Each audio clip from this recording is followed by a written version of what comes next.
কিছুদিন আগে দেখলাম বন্দর একটা বিদেশি কোম্পানিকে দেওয়ায় অনেক দল রাস্তায় এসে আন্দোলন করলো যে বন্দর নাকি বিদেশিদের হাতে তুলে দিবে না। অথচ আমরা দেখলাম 138 বছরের সবশ্রেষ্ঠ 138 বছরের মধ্যে সবচেয়ে বেশি বন্দর এই বছর ইনকাম হয়েছে। আপনারা বন্দর বিদেশিদের হাতে তুলে দিবেন না, কিন্তু প্রবাসীদেরকে এনে আপনারা সংসদে ঢুকাবেন।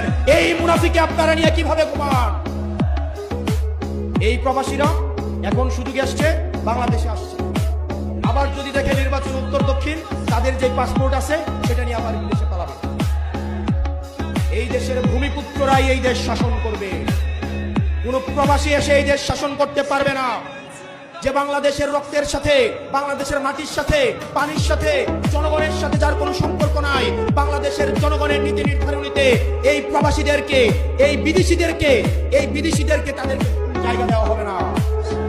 প্রিয় বাংলাবাসী, প্রিয় তরুণ প্রজন্ম, আমাদের আগামী বাংলাদেশটা, আমাদের অতীত প্রজন্ম যে ভুল করে গিয়েছে সেই ভুলের দায়ভার, সেই ভুলের মাসুল আমরা তরুণ প্রজন্ম বারবার আমরা দিতে পারবো না। ইতিহাসের প্রত্যেকটা প্রান্তে আমাদের অতীত প্রজন্ম ইতিহাসের ভুল প্রান্তে তারা অবস্থান নিয়েছে এবং সেটার দায় আমাদেরকে রক্ত দিয়ে আমাদেরকে সেটার দায় শোধ করতে হয়েছে।